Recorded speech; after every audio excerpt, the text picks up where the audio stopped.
దయ్యాలు అనేటివి ఉన్నాయా అసలు? ఖచ్చితంగా ఉన్నాయమ్మా. భగవంతుడు ఉన్న మాట ఎంత నిజమో దుష్టశక్తి ఉన్న మాట అంతే నిజం. అసలు క్షుద్ర పూజలు ఎలా చేస్తారు? మనిషికి ఎలా వాటి దుష్ప్రభావం పడుతుంది? క్షుద్ర పూజ అంటేనే చాలా పెద్ద ప్రయోగ కర్మ. అలాగ మంత్రానికి గురైన మనిషి ఎవరైతే ఉంటారో వాళ్ళకి మనశ్శాంతి ఉండదు. మీరు కూడా ఏమైనా క్షుద్ర పూజలు చేస్తారా? మన దగ్గర లేనిదంటూ ఏదీ లేదు. అసలు అష్ట దిగ్బంధనం అంటే ఏంటి? అది ఎలా చేస్తారు? అష్ట దిగ్బంధనము అని అంటే 4 మూలలు 4 దిక్కులు. ఈ అష్ట దిగ్బంధనలో hi, welcome to our channel. చాలామంది ఈ రోజుల్లో అసలు జ్యోతిష్యాన్ని నమ్మొచ్చా, జ్యోతిష్యం అంటే ఏమిటి, ఇలా చాలా డౌట్స్ ఉంటాయి. అంటే ఈ రోజుల్లో టెక్నాలజీ పెరుగుతున్న రోజుల్లో ఈ జ్యోతిష్యాలు ఏంటి, ఇవన్నీ నమ్మకాలు ఏంటి, మూఢనమ్మకాలు ఏంటి అని చాలామంది తీసి పడేస్తున్నారు. సో వాటిని నమ్మితే ఎలా ఉంటుంది, ఏం చేస్తే బాగుంటుంది అనేది మనం మరిన్ని వివరాలు అడిగి తెలుసుకుందాం. ఇప్పుడు మన ముందు శివరామరాజు గురుగారు మనతో ఉన్నారు. ఆయన్నే మరిన్ని మాటలు అడిగి తెలుసుకుందాం. నమస్కారం గురుగారు. ఓం నమః శివాయ. గురుగారు, అసలు జ్యోతిష్యం అంటే ఏమిటి? అసలు దాన్ని ఎలా నమ్మాలి? వాస్తవానికి జ్యోతిష్య శాస్త్రం అనేది చాలా పూర్వీకులు ఇచ్చిన మనకి మూలధనం లాంటిది. ఈ జ్యోతిష్య శాస్త్రాన్ని అనుకూలంగా అన్ని విధాలుగా జనాలకు ఉపయోగపడేటట్టుగా ఉపయోగిస్తే అన్ని విధాలుగా జనాల్ని మంచి మార్గంలో అనుకూలతమైన పనులలో చేసే విధానాలలో ఏ విధంగా నడిచినా కానీ మనిషి బాగుపడే విధంగా మనం అన్ని రకాలుగా చేసుకోవచ్చు తల్లి. జ్యోతిష్య శాస్త్రం అనేది మూలధనం లాంటిది. దాన్ని తెలుసుకొని అన్ని విధాలుగా పాటిస్తే అది అందరికీ ఉపయోగపడేది. చాలా మంచిది జ్యోతిష్య శాస్త్రం. ఈ జ్యోతిష్య శాస్త్రమే కాక గవ్వ శాస్త్రాలు కానీ, ముఖ తేజస్సును బట్టి చూడటమే కానీ, మనిషిని అంజన వేసి వారి సమస్యల గురించి తెలుసుకోవటమే కానీ, తాళపత్ర గ్రంథాలని పరిశీలించి వాళ్ళ సమస్యలు ఎలా ఉన్నాయి అనేది మనం పరిశీలించటమే కానీ, రెండో విషయం ఏంటంటే అన్ని రకాలుగా మానసికంగా బాధపడే ప్రతి ఒక్క మనిషికి మనం కరెక్ట్గా సహకరించి అన్ని విధాలుగా మంచి చేయవచ్చమ్మా. గురుగారు, ఇప్పుడు గ్రహాలు, గ్రహబలం ఎలా ఉంటుంది, వాటి ఎఫెక్ట్ మనకి ఎలా చూపిస్తుంది? గ్రహబలం అనేది అసలు నిజంగా ఉందా? గ్రహబలం అనేది మనకున్న 9 నవగ్రహాలలో మనిషి నడవడికి, మనిషి మనుగడకి కొన్ని విధాలుగా ఏ విధమైన సమస్యలున్నా దోష పరిహార్థాలకు కానీ, ఈ గ్రహస్థితి కానీ, మనకు ఉండవలసిన పంచభూతాలకు సంబంధించిన విషయాలలో కానీ, మనకు నడవలసిన మనస్తత్వాన్ని బట్టి ఈ గ్రహస్థితులను బట్టే మనిషి నడుస్తూ ఉంటాడు. ఈ 9 నవగ్రహాల ద్వారాగా మనిషి మనుగడ, 5 పంచభూతాల ద్వారాగా మనిషి జీవనము మీద కొన్ని రకాలుగా ఎలాగ నడుస్తుందో అనేది ఈ గ్రహస్థితి సమస్యల వల్ల చాలామంది బాధపడే వాళ్ళు ఉన్నారు.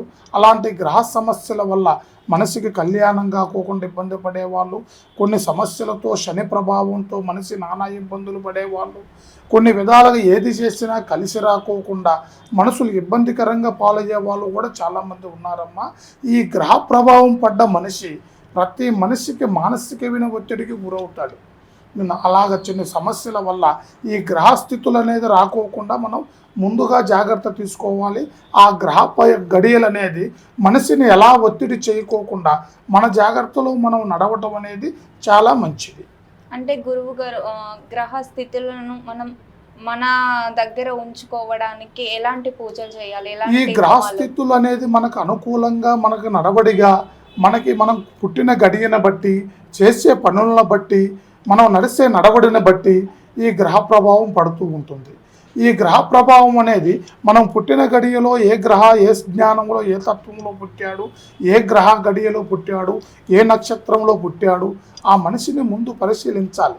ముందు పరిశీలించిన తర్వాత అతను పుట్టిన నక్షత్ర గడియను బట్టి ఆ మనిషి విధానం ఎలా ఉంది, నడవడి ఎలా ఉంది, మనుగడ ఎలా ఉంది అనేది మనం పరిశీలించి అవతల్లో వాళ్ళల్లో ఉండవలసిన సమస్యని తెలుసుకున్న తర్వాత వాళ్ళకి ఎలా నడిస్తే బాగుంటుంది, ఏ విధమైన సమస్యలలో ఉన్నాడు, అసలు గ్రహ ప్రభావం ఉందా లేదా ఆ మనిషి మనుగడ బాగుందా లేదా, అసలు ఆ మనిషి దేనికి గురయ్యాడు, మానసిక ఒత్తిడికి గురయ్యాడా లేదా ఆరోగ్య రీతిలో గురవుతున్నాడా, చేసే పనిని బట్టి అభివృద్ధి కావటం లేదా, కుటుంబంలో ఏదైనా సికాకులు జరుగుతున్నాయా, భార్య భర్తల వల్ల ఇబ్బందులు ఏమన్నా ఉన్నాయా అనేది ఆ స్థితిని బట్టి మనం చూడాలి. అది అంజనంలో చూడొచ్చు, మన గ్రంథంలో చూడొచ్చు, పంచాంగ శాస్త్రంలో చూడొచ్చు. మనం ఏ విధంగా అయినా కానీ దాన్ని పరిశీలించి చూసి వాళ్ళకి మంచి దారి చూపించి వాళ్ళ సమస్యకి మనం పరిష్కారం చేయొచ్చమ్మా. గురుగారు, ఇప్పుడు దయ్యాలు అనేటివి ఉన్నాయా, అసలు వాటి ఎఫెక్ట్ మన మీద పడుతుందా? ఇట్లా కల్లో కానీ నిజంగా కనిపించినట్టు అప్పుడప్పుడు అనిపిస్తూ ఉంటాయి, అవి నిజంగా ఉన్నాయా అసలు? ఖచ్చితంగా ఉన్నాయమ్మా. భగవంతుడు ఉన్న మాట ఎంత నిజమో దుష్టశక్తి ఉన్న మాట అంతే నిజం. ఆ దైవ శక్తితో నడవవలసిన కొన్ని జీవన నడుగడలు అనేది మనిషికి కొన్ని ఆత్మాబలంలో కరెక్ట్గా సంపూర్ణంగా నడిచి వెళ్ళిపోతే ఆ జీవి దైవస్థానంలోకి వెళ్ళిపోతుంది. కొన్ని ఆశ తీరక కొన్ని ప్రభావాలతోని, కొంతమందికి కొన్ని అనారోగ్య సమస్యలతోని, కొంత మానసికమైన ఒత్తిడితోని, కొంతమంది చెడు ప్రయోగాలతో కొంతకాలమైన వాళ్ళ వల్ల కొన్ని చెడు గాలి మాదిరిగా తయారయ్యి వాళ్ళు కొన్ని రకాలుగా కొన్ని చెడు ప్రభావాలుగా తిరుగుతూ మనుషుల్ని కొంతమందిని పీడిస్తూ కొన్ని ఇబ్బందుల పాలు చేస్తూ ఆరోగ్య రీతిలో ఇబ్బంది కలిగిస్తూ మనశ్శాంతి లేకోకుండా కొంతమంది కుటుంబాన్ని అనేదే భంగం చేస్తూ ఉంటాయి. అలాంటి గ్రహాల వల్ల, అలాంటి గాలి వల్ల మనుషులు ఇబ్బందుల పాలు కాకోకుండా మనల్ని సంప్రదిస్తే వాళ్ళకి ఎలాంటి చెడు పట్టిందా, ఎలాంటి చెడు సమస్యలు బాధలు పడుతున్నాడా, అతనికి ఎందుకు ఇబ్బంది పడుతున్నాడా, ఆ గాలి ఏ విధమైన ఆశపడుతూ అతన్ని బంధించిందా, అతని ఆత్మని ఏ విధంగా ఇబ్బంది కాకోకుండా ఉందా అనేది మనం పరిశీలించి వాళ్ళని చక్కని మార్గంలో మనం చేయొచ్చమ్మా. గురువుగారు, క్షుద్ర పూజలు అనేవి ఉంటాయా? అసలు క్షుద్ర పూజలు ఎలా చేస్తారో, మనిషికి ఎలా వాటి దుష్ప్రభావం పడుతుంది? క్షుద్ర పూజ అంటేనే చాలా పెద్ద ప్రయోగ కర్మ. అది నేర్చుకొని దాన్ని ప్రయోగించటం అనేది ఎటుతో వాళ్ళు మనశ్శాంతి, ఆరోగ్య శాంతి, కుటుంబ శాంతి, సంతాన శాంతి, అతనికి ఉండవలసిన కొన్ని విధాలుగా అతని మీద సూపు ప్రభావం ఎక్కువైపోయి కొంతమంది చెడు ప్రభావంతోనే బుస్సును ఊది మంత్ర ప్రయోగం చేస్తారు. అది బొమ్మ రూపేణా చేయొచ్చు, కాళ్ళు మట్టి రూపేణా చేయొచ్చు, మనసు ఎంట్రుకల ద్వారాగైనా చేయొచ్చు, మనసుని ఏ విధమైన వస్త్రం ద్వారాగైనా చేయవచ్చు. అలా చేసి కొంతమందిని కొన్ని విధాలుగా ఇబ్బంది పెట్టే వాళ్ళు చాలామంది ఉన్నారు. అలాగే ఇబ్బందుల పాలైపోయి నష్టపడే వాళ్ళు కూడా చాలామంది మన దగ్గరికి వస్తూనే ఉన్నారు. వాళ్ళు శాంతి చేసుకొని పోతూనే ఉన్నారు. అలాగా జరిగిన మనిషి స్థితి అనేది అనుకూలంగా ఉండదు. అతని మనిషి స్థితి అనేది ఏ రకంగా చూసినా ప్రశాంతత ఉండదు. వాళ్ళ ఇంట్లో చికాకులు జరుగుతుంటాయి, భార్యాభర్తల మధ్యలో కొన్ని గొడవలు అవుతుంటాయి, మానసికమైన ఒత్తిడికి గురవుతుంటాడు, చేసే పనులు అభివృద్ధి జరగదు, ఆరోగ్య రీత్యా నష్టం జరుగుతుంది, ధన రూపేణా చాలా విధాలుగా నష్టపోతూ ఉంటాడు. అతను ఎంత ముందుకు వెళ్ళాలనుకున్నా కానీ వెనక్కే వెళ్ళిపోతుంటాడు. ఆ మనిషిలో ఉండవలసిన సమస్య పెరిగిపోయి అసలు ఎందుకు గురవుతున్నాడా అనేది అతనికే అనేది అర్థం కాని స్థితిలోకి వెళ్ళిపోతాడు. అది స్త్రీ అయినా సరే, పురుషుడైనా సరే మానసికమైన ఒత్తిడికి ఎక్కువగా గురైపోయి బంగారం పట్టుకున్నా భస్మం అయిపోతుంటుంది. అతనికి క్షణం తీరికుందడు, దమ్మిడి ఆదాయం ఉండదు. ఏది చేసినా ముఖం చూసిన వాళ్ళు కూడా బొగ్గున మండుతుంటారు. అతనికి కొన్ని విధాలుగా జీవకళ తగ్గిపోయి ఆరోగ్య రీత్యా, కుటుంబ రీత్యా అన్ని విధాలుగా నష్టపోతూ ఉంటాడు తల్లి. అది శుద్రం చాలా పెద్దది, తాంత్రికము ఇంకా పెద్దది, మనిషికి దృష్టి ప్రభావం చాలా పెద్దది. ఈ 3 ప్రభావాల వల్ల మనుషులు అన్ని రకాలుగా నలిగిపోతూ ఉన్నారు. ఇప్పుడు అంటే మన మీద క్షుద్ర పూజ జరిగింది అని మనం ఎలా పసిగట్టాలి? అది శుద్రం ఎలా జరిగింది అనేది మనం తెలుసుకోవాలి అని అంటే ముందు అతని పేరు మీద, అతని ఫోటోను బట్టి, అతని జీవనదిని బట్టి అతని పేరు మీద అంజనం వేయాలి. అసలు అంజనం వేస్తే అతను శుద్రానికి గురయ్యాడా, తాంత్రికానికి గురయ్యాడా, దృష్టికి గురయ్యాడా, మానసికంగా ఇబ్బంది పడుతున్నాడా, ఈ 4 విధాలుగా మనం తెలుసుకోవచ్చు. అతని పేరు మీద మనం ఫోటో బట్టి అతని పేరు మీద అంజనం వేస్తే వాళ్ళ వల్ల ఉండవలసిన సమస్య అనేది మనకు ఖచ్చితంగా తెలిసిపోతుందమ్మా. అలాగ మంత్రానికి గురైన మనిషి ఎవరైతే ఉంటారో వాళ్ళకి మనశ్శాంతి ఉండదు, కుటుంబంలో ప్రశాంతత అనేది ఉండదు, ఆరోగ్య శాంతి ఉండదు, అనుకున్న పనులు నెరవేరవు, ఏది చేసినా పీడ కలలు, మనశ్శాంతి లేకోకుండా పడుకుంటే కొన్ని చెడు కలలు వస్తుంటాయి. మనిషిలో ఉండవలసిన జీవనడి అనేది చచ్చిపోతుంటుంది. మీరు ఆ మనిషికి ఎంత ఖర్చు పెట్టాలనుకున్నా డబ్బు ఉట్టికినే గంగలో పోసినట్టునే, ఇట్లా పారే గంగలో పోస్తే ఎలా కొట్టకపోతాయో ఆ ధన రూపేణా కూడా అలా కొట్టకపోతూ ఉంటుంది. మనిషిలో ఉండవలసిన స్థితి అనుకూలత అనేది కొద్దిగా జారిపోతూ ఉంటుంది. మీరు ఏ కళ్యాణం అనుకున్నా నిలకడ కాదు, బిడ్డలు కూడా దారిలో ఉండరు, మీద కుటుంబం ఎందుకు కూడా ప్రశాంతత ఉండదు, వాళ్ళకి మనశ్శాంతి అనేది చాలా కరువు అయిపోతుంటుంది. అలాగ ఉన్నవాళ్ళు ఖచ్చితంగా మంత్రానికి గురైనట్టు లెక్క. అలా మంత్రం మీద బాధపడే వాళ్ళు ఎవరైనా సరే మన దగ్గరికి సంప్రదిస్తే వాళ్ళ పేరు మీద అంజనం వేసి వాళ్ళ సమస్యని పరిశీలించి వాళ్ళకి ఏ రకమైన ఇలాంటి క్షుద్ర పూజ వల్ల సమస్యతో బాధపడే ఎవరైనా సరే మనం 9 రోజులలో వాళ్ళకి పరిష్కారం చేయగలుగుతాం. వాళ్ళకి ఆరోగ్యరీత్యైనా, కుటుంబ రీత్యైనా, కుటుంబంలో ఎలాంటి సికాకులున్నా మనం అన్ని రకాలుగా చూసి వాళ్ళ ఆ శుద్రాన్ని నుంచి 9 రోజులలో పరిష్కారం చేసి వాళ్ళకి చక్కటి పరిష్కారం చేసి వాళ్ళని మనశ్శాంతిగా నిలబెట్టుకోగలుగుతాం తల్లి. గురుగారు, అంటే మీరు కూడా ఏమైనా క్షుద్ర పూజలు చేస్తారా? మన దగ్గర శుద్రం ఉంది, తాంత్రికం ఉంది, యంత్రం ఉంది, మీద చెట్టు క్రియలు ఉన్నాయి. మీద మనకు సంబంధించింది మన దగ్గర లేనిదంటూ ఏదీ లేదు. మనం అన్ని రకాలుగా నేర్చుకొని అన్ని అవపోషణ బట్టి మీద అన్ని రకాలుగా ఏ విద్యనైనా కానీ అన్ని విధాలుగా చూసుకొని మనం సరి చేసుకొని మనం ఈ శివశక్తి జ్యోతిష్యాలయాన్ని నిర్మించాం తల్లి.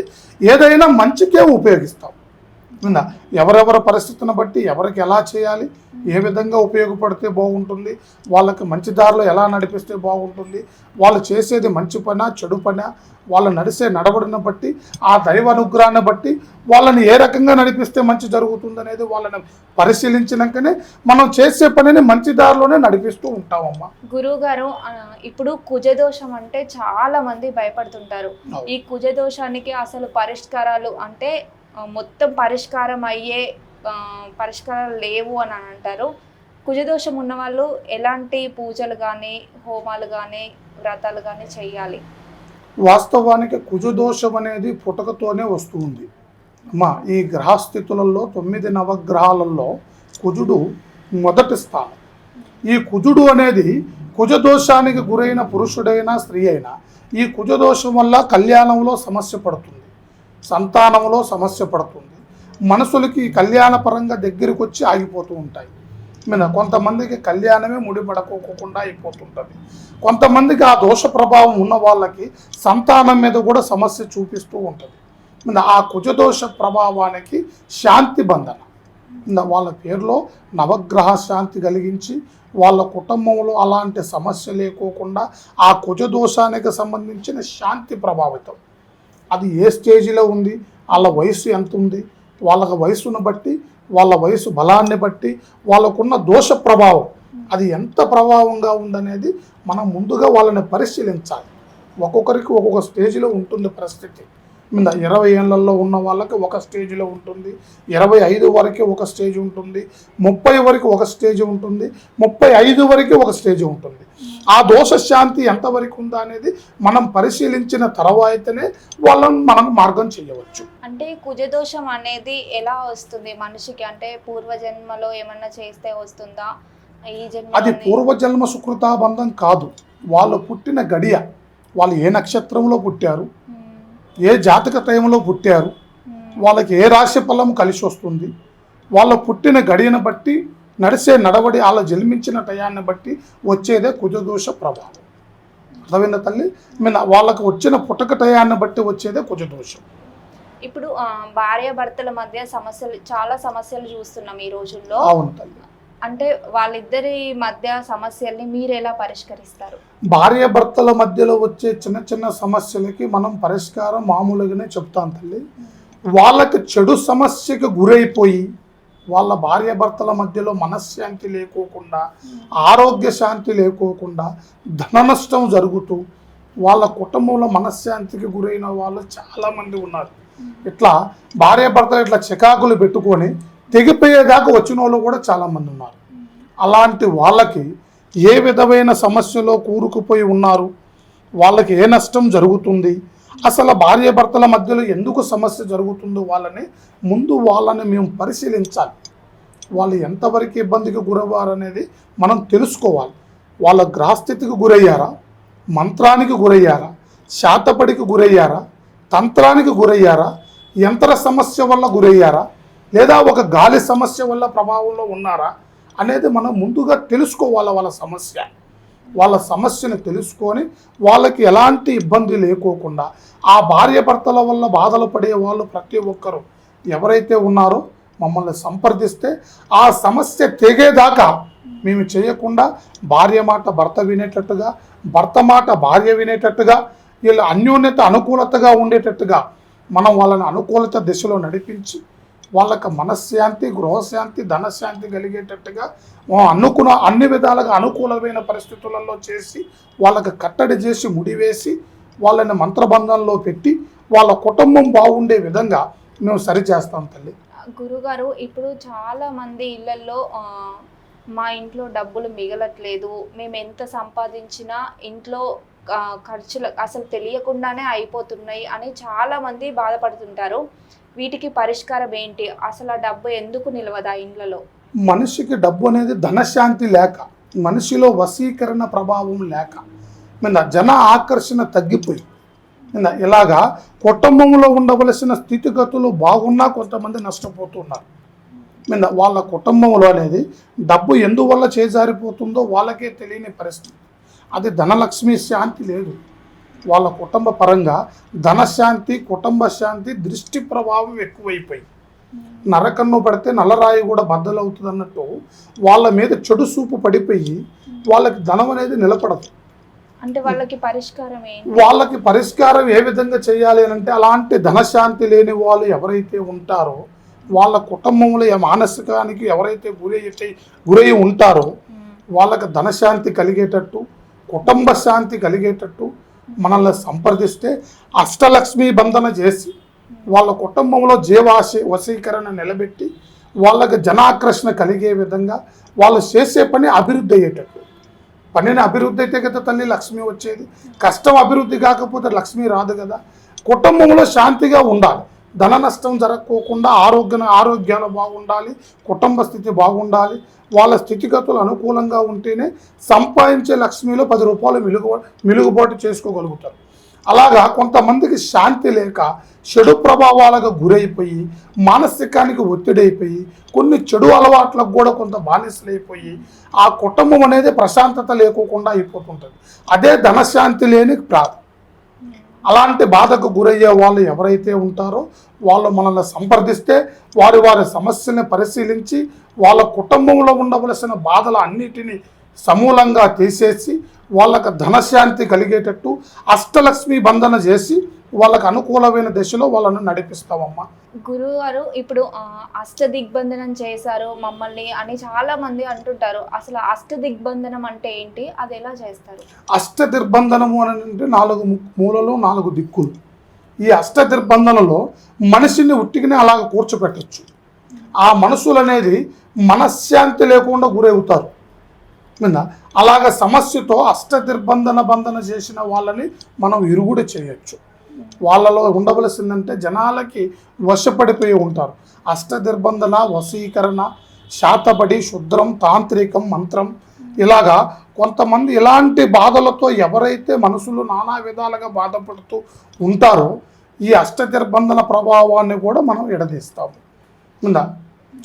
గురుగారు, ఇప్పుడు అంటే ఇక్కడి వాళ్ళే కాకుండా మీకోసం అంటే మిమ్మల్ని సంప్రదించడానికి బయట దేశాల నుండి కూడా వస్తారు తల్లి.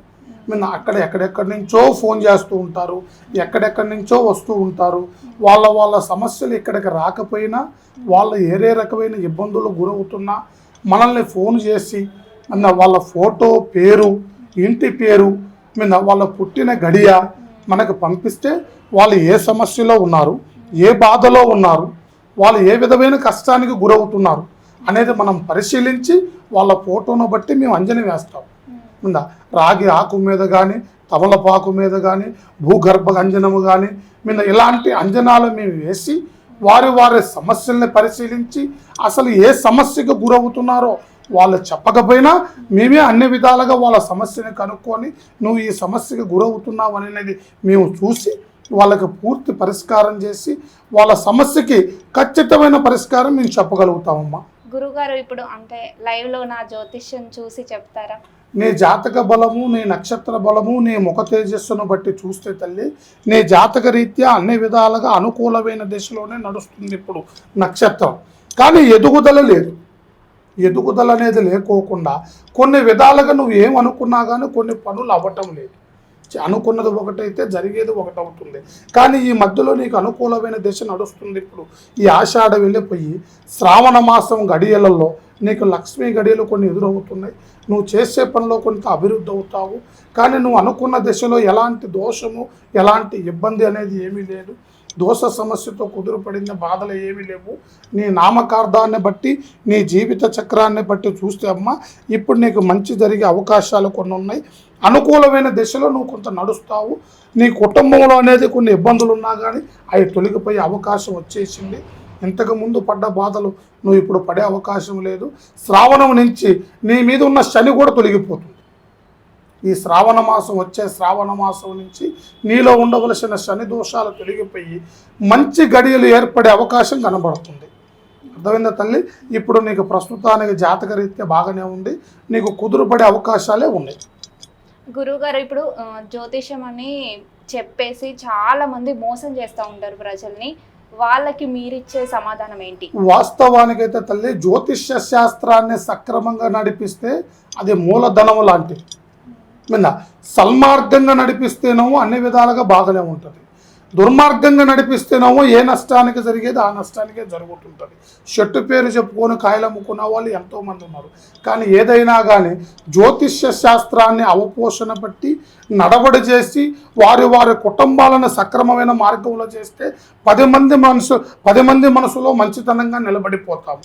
దుష్టస్థానంగా నిలబడితే ఎవరు చేసుకున్న కర్మ వారు అనుభవించగా తప్పదు. అలాగా ఒకరు ఇది చేస్తున్నారనేది మనం చెప్పాల్సిన అవసరం లేదు తల్లి. కానీ చేసిన కర్మలు ఎవడైనా అనుభవించక తప్పదు. కానీ ఏదైనా జ్యోతిష్య శాస్త్రాన్ని మంచి మార్గంలో మంచి పనిలో నడిపిస్తే అది అన్ని విధాలుగా ఆ మనుషుల్ని, కుటుంబాన్ని అన్ని రకాలుగా సక్రమంగా నడిపిస్తుందని మా ఉద్దేశం అమ్మ. గురుగారు, ఇప్పుడు మీ దగ్గరికి పరిష్కారానికి వస్తే ఎన్ని రోజుల్లో సమస్యలను పరిష్కరిస్తారు? ఏ సమస్యతోనైనా సరే, ఆరోగ్య సమస్య కానీ, కుటుంబ సమస్య కానీ, చేతబడే సమస్య కానీ, భార్యాభర్తల మధ్యలో గొడవలే కానీ, కుటుంబంలో మానసికమైన ఒత్తిడితో గురయ్యే ప్రతి ఒక్కరు ఎవరైనా మమ్మల్ని సంప్రదిస్తే వారి జాతకాన్ని బట్టి పరిశీలించి అంజని వేసి, దుర్పిని వేసి, అష్టదిర్బంధన ప్రయోగము చేసి 9 రోజులలో వాళ్ళకి చక్కటి పరిష్కారాన్ని చేయగలుగుతానమ్మా. గురువుగారు, ఇప్పుడు రాహు కేతు దోషాలు ఉన్నాయని అంటారు చాలా మంది. ఈ దోషాలకి పరిష్కారం ఏంటి? అదే నవగ్రహ శాంతి లేకోకుండా బాధపడే వాళ్ళు చాలా మంది ఉన్నారు. ఆ గ్రహ దోషాలకు సంబంధించి కొన్ని స్థానమైలో ప్రభావితమైన సమస్యలతో ఉండే వాళ్ళు ఎవరైనా సరే, కొంతమంది నల్ల నువ్వులు పెట్టినా సమస్య తీరుతుంది, కొంతమంది నువ్వుల నూనెతో దీపం పెట్టినా సమస్య తీరుతుంది. కానీ అది మితిమించిన సమస్య అయినప్పుడు దాంతో శాంతి పడదు. ఏ స్థితికైనా కానీ ఒక్కొక్క దానికి ఒకటి చిన్న చిన్న పరిష్కారాలు చాలా ఉన్నాయి. ఆ పరిష్కారాలు చిన్న వాటితో తీరే సమస్యలు చాలా ఉన్నాయి. కానీ అది మితిమించిన సమస్య అయినప్పుడు ఏ మనిషి అయినా కానీ కొన్ని నష్టాలకు గురవుతారు. అలా మితిమించిన సమస్య ఉన్నప్పుడే మా దాకా చేరుకోవాలి. మమ్మల్ని చేరుకున్నప్పుడే వారి సమస్యలని ఖచ్చితమైన మార్గంలో పెట్టి ముందు దేనికి గురవుతున్నారో మనం తెలుసుకొని వాళ్ళని చక్కటి పరిష్కారంలో మనం చేయగలుగుతాం. ఓకే గురుగారు, థ్యాంక్ యూ గురువుగారు. శుభం భూయాత్. ఓం నమః శివాయ. గురువుగారు, పిల్లలకి వశీకరణ జరిగింది అని ఎలా తెలుసుకోవాలి? అంటే చిన్న పిల్లలు ఉంటారుగా, వాళ్ళకు కూడా వశీకరణ చేస్తారు? చిన్న పిల్లలది కాదు, పెద్దోళ్ళ నుంచి రా. పెళ్లి కాని వారికి, పెళ్లి కాని వారికి, అబ్బాయిలకి, కొంతమంది పిల్లలు ఇట్లా వశీకరణ చేసి బాధపడుతూ ఉంటారు అన్నట్టుగా. గురుగారు, ఇప్పుడు పిల్లలకి వశీకరణ జరిగి చాలా బాధపడుతుంటారు. అంటే పెళ్ళి కాకుండా కానీ, జాబ్ రాకుండా, ఇలాంటి వాటికి ఎలా పరిష్కారం దొరుకుతుంది? అంటే ఎలా తెలుసుకోవాలి వాటిని? వాస్తవానికి తల్లి, ఇలాంటి వశీకరణ అనేది కొంతమంది పిల్లల మీద జరుగుతూ ఉంటుంది, కొంతమంది పురుషుల మీద జరుగుతూ ఉంటుంది, కొంతమంది ఆకర్షింపజేసుకోవటానికి కొంతమంది చేసుకుంటారు. ఒకరికి స్థితితో లేకోకుండా వాళ్ళకి బానిసైపోయి ఉంటారు వాళ్ళు. అదే పిల్లలైతే తల్లిదండ్రుల మాట వినుకోకుండా వాళ్ళ మనసు ఏకాగ్రత ఒకటే దృష్టిలోకి వెళ్ళిపోయి వాళ్ళ మనసు అనేది తల్లిదండ్రుని పక్కకు పెట్టేసి అదే కావాలన్న కోరికలో కూడా చాలామంది ఉంటారు. అలాగా అది వశీకరణకి మనిషి బానిస అయిపోయాడు అన్నమాట. అలాగా ఆ వశీకరణగా ఆ పిల్లలు ఇబ్బంది పడుతూ వాళ్ళకి ఏం చేయాలో తెలియక మానసికానికి గురి అయిపోయి అమ్మా నాన్న మాట అదుపులో లేకోకుండా సొంత నిర్ణయానికి పోతూ వాళ్ళు ఏ విధమైన ఆలోచనలు అనేది లేకోకుండా ఆ కుటుంబాన్ని సింగమంగం చేసుకుంటూ ఉంటుంటారు. అలా వశీకరణకు గురైన వాళ్ళు ఎవరైనా ఉన్నా మనల్ని సంప్రదిస్తే వారి స్థితిగతులు మనం అంజనంలో గెతికి వాళ్ళ పరిస్థితులను అన్ని విధాలుగా చూసి వాళ్ళకి ఎలా చేస్తే బాగుంటుంది, వాళ్ళ తల్లిదండ్రుల దగ్గర అనుకూలంగా ఉండేటట్టుగా, వాళ్ళ మనస్థితి బాగుండేటట్టుగా, మీద వాళ్ళు ఏదైతే చెడుదారిలో నడుస్తున్నారో ఆ చెడుకు పోకోకుండా కుటుంబాన్ని అనుకూలంగా ఉండే విధంగా మీద వాళ్ళు చెప్పిన దారిలో నడిచేటట్టుగా ఆ తల్లిదండ్రికి కూడా అన్ని విధాలుగా బంధన చేయొచ్చు. అలా చేస్తే ఆ కుటుంబం సక్రమైన మార్గంలో నడిచి వాళ్ళు ప్రశాంతతగా అన్ని విధాలుగా అన్యోన్యంగా ఆ కుటుంబాన్ని పట్టుకొని అన్ని విధాలుగా ఈదుకునే పోయేటట్టుగా మనం సక్రమైన మార్గంలో చేయొచ్చు తల్లి. రెండోది, వాళ్ళు అదే తల్లిదండ్రుల విషయంలోకి వస్తే నిజమైన మనసులు నిజమైన ప్రేమ కూడా కొంతమంది ప్రేమించే వాళ్ళు అభిమానించే వాళ్ళు కూడా ఉంటారు. అలాగా అభిమానించే వాళ్ళని వశీకరణ అనేది ఉండదు కొంతమందికి. అలాగ కొంత కుటుంబం నలిగిపోయే వాళ్ళు కూడా కొంతమంది ఉంటారు. అలా వశీకరణకు బానిసై ఇబ్బంది పడేవారు ఎవరైతే ఉంటారో నిజమైనది ఎంత ఉంది, అబద్ధమైనది ఎంత ఉందనేది కూడా మనం పరిశీలించవచ్చు. వాళ్ళు చెడుకు దెబ్బతింటున్నారా, ప్రేమకు దెబ్బతింటున్నారా, వాళ్ళు నష్టపోతున్నారా, మంచి దారిలో నడుస్తున్నారా అనేది కూడా మనం గమనించి వాళ్ళని చక్కటైన మార్గంలో నడిపించి వాళ్ళ కుటుంబ స్థితి బాగుండే విధంగా, మనశ్శాంతి కలిగే విధంగా, వాళ్ళ చక్కటి కళ్యాణాలు చేసుకొని బాగుండే విధంగా మనం చక్కటి పరిష్కారం చేయొచ్చు తల్లి. ఇలాగ వశీకరణ కాకోకుండా దుష్ట ప్రయోగంతో కూడా ఇలాగ పిల్లలు బాధపడే వాళ్ళు కూడా చాలామంది ఉన్నారు. అలా వశీకరణ బంధనతోని దుష్ట బంధనతోని అలాగే ఎవరైతే గురవుతున్నారో ఏ విధమైన ఇబ్బందులు పడుతున్నారో వాళ్ళని ఆ మార్గం నుంచి బయటికి తీసుకురావచ్చు. వాళ్ళని 9 రోజులలో మంచి మార్గంలో పెట్టవచ్చు, మంచి కుటుంబ స్థితిలో నడిపించవచ్చు. అలాగ కుటుంబాన్ని ఇబ్బంది పెట్టకోకుండా ఆ పిల్లల యందు కూడా ప్రశాంతం కలిగేటట్టుగా వాళ్ళు అనుకున్న కళ్యాణాలు చేసుకునే విధంగా కూడా మనం మంచి దారిలో మనం చేయొచ్చు తల్లి. గురుగారు, ఇప్పుడు కనుదృష్టి మనిషి కనుదృష్టి అనేది చాలా ప్రభావం చూపుతుందంటారు. అంటే కొందరి చూపు ఇలా చూడగానే మనకి చాలా ఎఫెక్ట్ అవుతూ ఉంటుంది. వాటికి పరిష్కారం ఎలా? అంటే ఇంటి చుట్టుపక్కలనే చూస్తూ ఉంటారు, రోజు చూస్తూ ఉంటారు, మనకి ఎలా తెలుసుకోవాలి, దానికి పరిష్కారం ఏంటి? వాస్తవానికైతే ఈ నరకన్ను పడితే పరిస్థితులు అనేది చాలా వరకు తారుమారు అవుతూ ఉంటాయమ్మా. ఈ నరకన్ను వల్ల చేసే పని బిజినెస్ పరంగా ఎదుగుదల ఉండదు. వాళ్ళ కుటుంబం అనేది లక్ష్మికి దూరం అయిపోతుంటుంది. ఆ డబ్బు పరమైన డబ్బు రాకడ తగ్గిపోతుంది. ఇంతకుముందు కట్ల చూసిన వాళ్ళు కూడా ఆ ధన నష్టం అనేది ఎక్కువగా పోతూ ఉంటుంది. ఆ నరసూపు పడ్డ ప్రతి మనిషిలో అనేది జీవకళ తగ్గిపోతుంది. మనశ్శాంతికి అనేది దూరం అయిపోతుంది. ఇంట్లో అశాంతులు ఎక్కువ అవుతాయి. ఆరోగ్య శాంతి అనేది అసలే ఉండదు.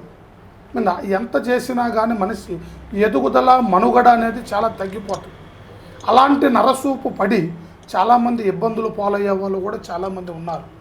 ఇలాగ నరసూపు పడటం వల్ల కొంతమంది ఇప్పుడు నల్ల గుడ్డలు కట్టుకోవటం, మీద జీడి గింజలు కట్టుకోవటం, నిమ్మకాయని తిప్పేయటం, మీద గుమ్మడికాయలు కట్టుకోవటం, ఇది నరసూపు లోపల ఉన్నప్పుడు అది ఉపయోగపడుతుంది. మితిమించిన నరసూపు పడి ఆ మనిషి ఇబ్బందుల పాలై ఎంత ఇబ్బందిగా గురవుతూ ఉంటారో వాళ్ళు మనల్ని సంప్రదిస్తే ఆ నరదృష్టి అశాశ్వతంగా నిలకడైపోయేటట్టుగా ఉన్న దృష్టిని భస్మం చేసేసి వాళ్ళు ముందుకెళ్ళేటట్టుగా వాళ్ళకు ఆరోగ్య శాంతి కానీ, బిజినెస్ పరంగా అభివృద్ధి కానీ, కుటుంబంలో ఏది చేసినా కలిసి రాకపోయినా కలిసి వచ్చేటట్టుగా చేయటం కానీ, మన ఆరోగ్య స్థితిలో బాగుండేటట్టుగా, లక్ష్మి మనకు అనుకూలంగా వచ్చేటట్టుగా, వాళ్ళ కుటుంబంలో ఎలాంటి సికాకులు ఇబ్బందులు లేకోకుండా వాళ్ళ అన్ని విధాలుగా మనం ముందుకు నడిపించవచ్చు తల్లి. ఓకే గురుగారు, థ్యాంక్ యూ. ఓం నమ శివాయ, హర హర మహాదేవ శంభో శంకర. ఓం కాళీమాతాయ నమో నమ, అష్టదిర్బంధన ప్రయోగదాతాయ నమో నమ, ఓం శక్తి స్వరూపిణే నమో నమ.